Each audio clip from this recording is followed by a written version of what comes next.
Good morning YouTube family. कसे आहात तुम्ही सगळे? मस्त असाल. मी पण छान आहे. मी माझ्या आईकडे निघाले होते आणि सारंगनी गाडीमध्ये गाणे लावले होते, त्याच्यामुळे मला व्हॉइस द्यावं लागलं.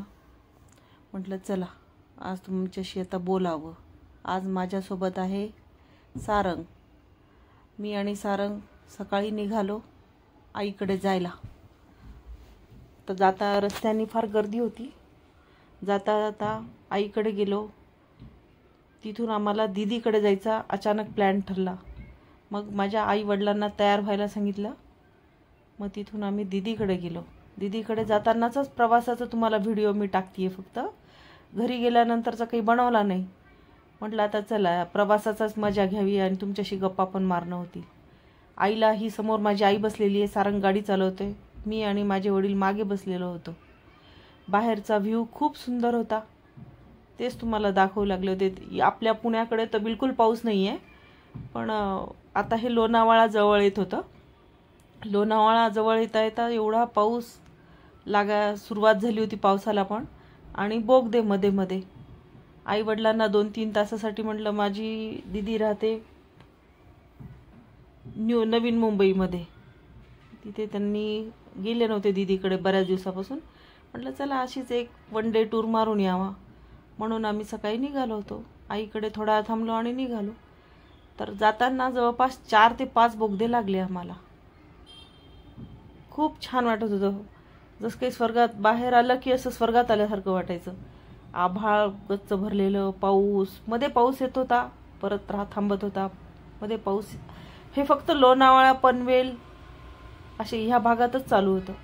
परत त्याच्या पुढे गेलं तर परत पाऊस नव्हता. खूप सुंदर वातावरण होतं. म्हटलं चला आता यावेळेला नुसता प्रवासाचाच व्हिडिओ बनवू.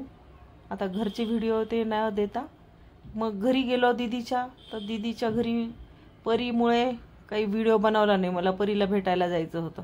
खूप दिवस झाले होते परीला भेटले नव्हते. म्हटलं परीसोबत खेळण्यात भरपूर वेळ गेला, दीदीशी गप्पा मारण्यात. दीदीने जेवायला केलं. मग त्याच्यानंतर आम्ही 3 ते 4 तास थांबलो दीदीकडे. परत संध्याकाळी आम्हाला वापस यायचं होतं. पण हा जातानाचा प्रवास एवढा छान वाटला. म्हटलं येताना रात्र होणार, परत बघायला भेटणार नाही. माझ्या वडिलांना म्हटलं बघा भाऊ किती छान आहे. भाऊ पण म्हणत होते खरंच सुंदर आहे. पण बोगदे पाहून ते म्हणे मला पण व्हिडिओ बनवायचा आहे, मलाही बनवून देते बा. आई पण सारंगचा बनवतीये, आई स्वतःचा पण बनवतीये. छान वाटत होतं त्यांना पण. 1 दिवसाचा टूर मारला, तेही खूप खुश झाले दोघं पण. चला सारंगला सुट्टी होती म्हणून आम्ही गेलो होतो. मग येताना काय संध्याकाळ झाली, परत काही बघता नाही आलं. डायरेक्ट मग परत आजीकडे, मग आजीकडनं परत आम्ही आमच्या घरी. त्याच्यामुळे फार मजा आली. आता हे लोणावळा आलेलं होतं. हा जाताना हे किती पाऊस, खाली सगळं धुकं, आभाळ आलेलं खाली आकाश. एवढं छान वाटत होतं ना खरंच. आणि गरमी नावाचा प्रकार तिथे नव्हता. पण मुंबईमध्ये गेलं तर काय वातावरण, खूपच गरमी. दीदीकडे गेलं की एक अर्धा तास तर मला बिलकुल इतकं घाम होऊ लागलं. म्हटलं बापरे कसे राहतात तिथलची लोक, कमाल वाटली. आई पण खुश झाली. दीदी, आई, भाऊ बघून दीदीलाही खूप छान वाटलं. चला म्हटलं त्यानिमित्ताने यांनाही घेऊन जाणं होईल आणि आपली पण भेट होईल. अशाच निघालो.